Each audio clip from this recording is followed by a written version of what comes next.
How did this ship get here? This is a 2,600-ton vessel that got washed in the waters of the Indian Ocean in the 2004 tsunami and landed here in this residential area. Today, we're in Banda Aceh, in the northwestern tip of Indonesia, and we'll be exploring this historic and tsunami-affected city.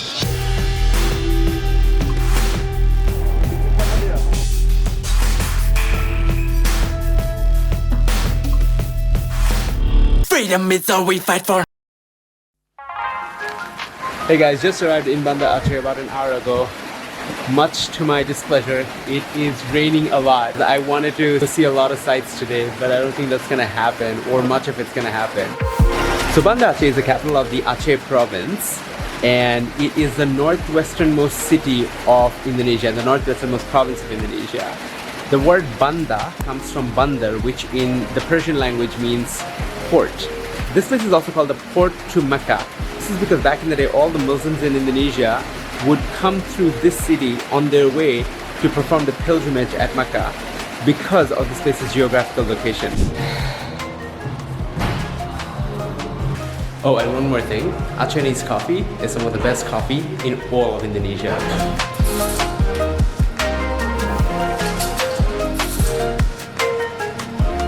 Wah, terima kasih.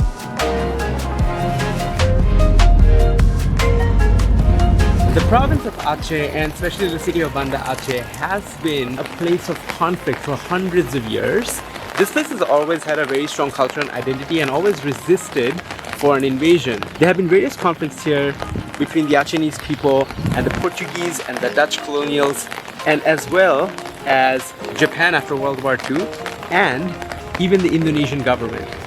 They've always wanted to separate from Indonesia, and so that's why even though they are officially part of Indonesia, they are an autonomous province, which means they operate a lot of things by themselves. They have very interesting law here, which I'll get into later.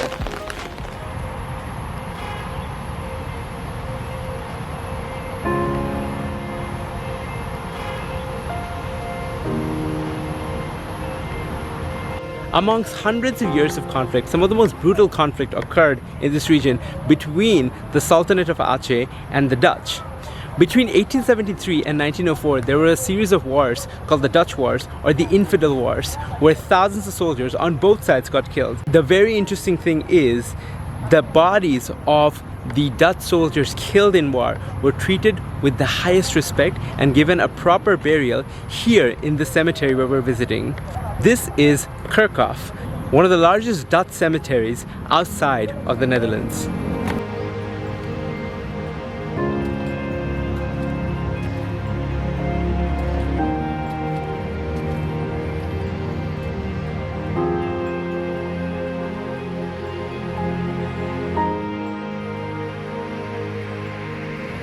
And this is a very important site for the Indonesians because this has actually helped make the relationship between the Dutch governments and the Indonesian governments a lot better because of the amount of respect that all the Dutch soldiers were given.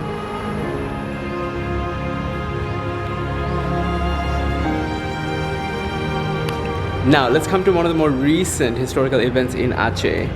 Even though hundreds of years of conflict led to Banda Aceh being what it is today, one conflict put an end to all of them.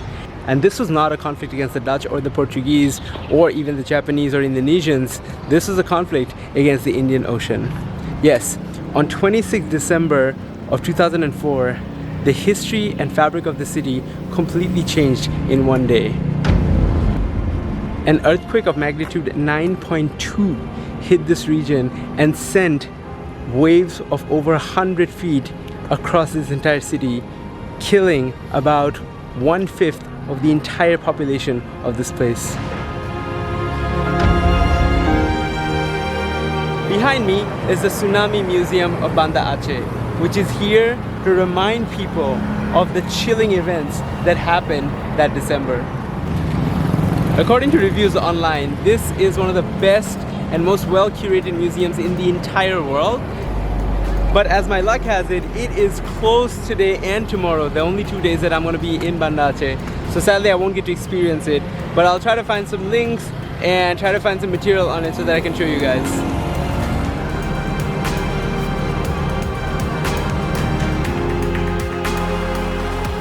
While the chilling reminder of the tsunami will always remain in the conscience of the people of Aceh, the other thing that the people of Aceh will never forget are all the people that came from all over the world to help the city rebuild itself. This park where I am right now is a monument called Thanks to the World, and it's got thank you notes to people from every country that came to help here. After a lot of walking around, I finally found Bangladesh's one here. It says Dhonnobad Shanti, which means thank you, peace. But yeah, it does need a little bit of work.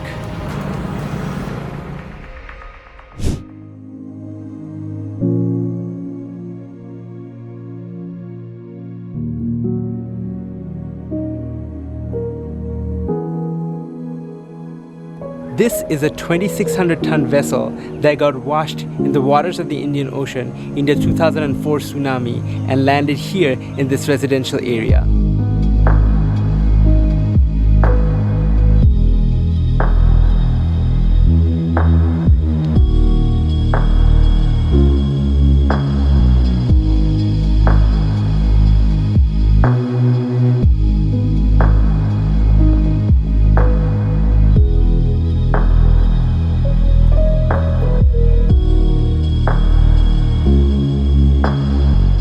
This is the interior of the ship, and the scary part about it is this ship landed over 2 houses, obviously killing everyone in them, and it's probably still a graveyard of sorts with the remains of the victims being under the ship. It is a pretty surreal experience looking at the exhibition here, which talks a lot about how the earthquake happened, how the tsunami happened, and the aftermath and how people here dealt with it.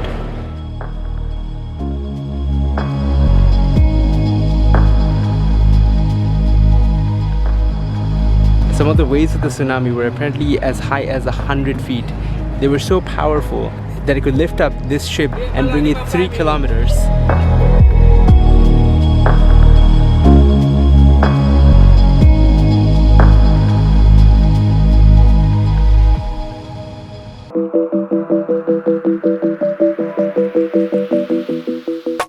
So after running around like a madman all day, I'm finally gonna sit down and do what I like doing the most, which is eating local cuisine.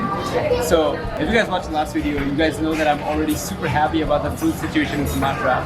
Now I want to try the food in Aceh. My friend has recommended this place. This is a legendary noodles place called Mi Razali, and it's been around since 1967. Now, what we're gonna eat is Mi Aceh, so basically Acehnese noodles with crab, or kepiting as the locals call it.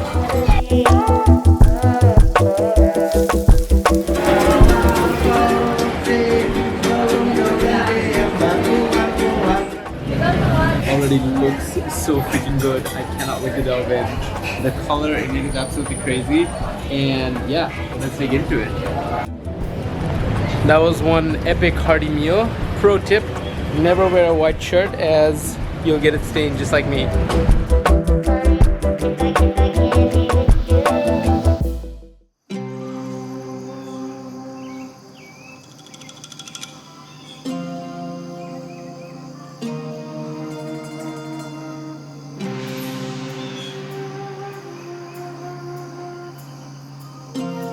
Right now behind me is the Masjid Raya Baitur Rahman, or the Grand Mosque of Aceh.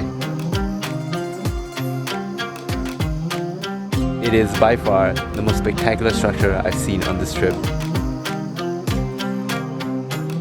The original Masjid Raya was built in 1612 by the then Sultan of Aceh called the Sultan Iskandar Muda, but locals say that the origins of this mosque go back to even 1292, where the original mosque was built.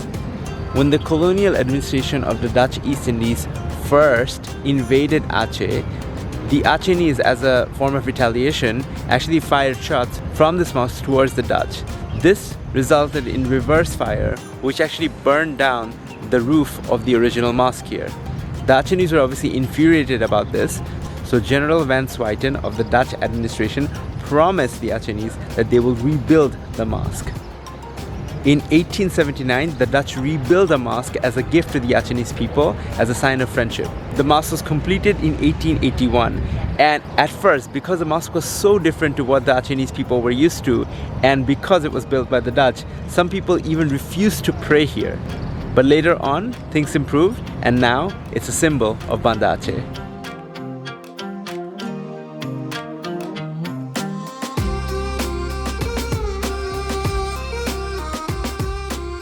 Originally, when the Dutch rebuilt this mosque in 1879, it only had one dome and one minaret, the grand one at the gate. But then over the years, in 1935, 1958, and in 1982 finally, they added a lot more domes and minarets. Now, this mosque has 7 domes and 8 minarets, and even 32 pillars inside. During the 2004 tsunami, this place actually sustained very little damage miraculously, and even served as a shelter for people affected.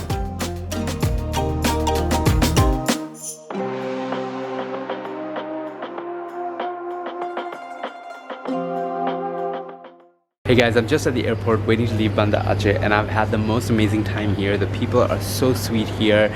The tsunami monuments, the history, the culture, I've literally been blown away, and I'm really surprised that not a lot of tourists come here.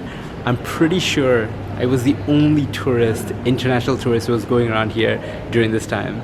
So that was really, really fun. Now, I do want to talk a little bit about why this place may not get as much tourism as it should. So as I said before in the video, the province of Aceh has always been known for its separatist movements, which means that it's a province that has always wanted to stay independent of Indonesian rule. Now, currently, Aceh is under an agreement with the Indonesian government that they are a province of Indonesia, but they operate autonomously, which means that they can have their own law. And this law that is practiced here is a form of Sharia law, which is practiced in the Middle East in some parts and can be questionable, right? Again, I'm not going to comment on whether it's good or bad or right or wrong. Gambling is illegal here. Alcohol is illegal. Premarital sex is illegal. Close proximity with a person of the opposite sex, if you are unmarried, is illegal and punishable by law. So is being identified as homosexual or transsexual. Now, a lot of human rights watchers have questioned and explored these topics, so I'm sure you can find a lot of material on it online, and I'm not going to comment on whether it's right or wrong, but I believe this is some of the reasons why a lot of people don't want to visit. Now, my video is not to, talk about this stuff or raise awareness or anything, right? My video is to just inform you guys about, what I know about Aceh and what my experience has been. And honestly, these last couple of days that I've been here, it's been amazing. I would not trade it for the world.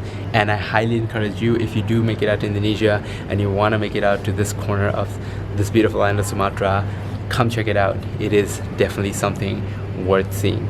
If you like this video, please make sure you give me a thumbs up and also subscribe to my channel. There's a lot more videos coming your way. Also, if you want to follow my adventures real time, please make sure you follow me on Instagram at SIFURBO. See you in the next one. Peace.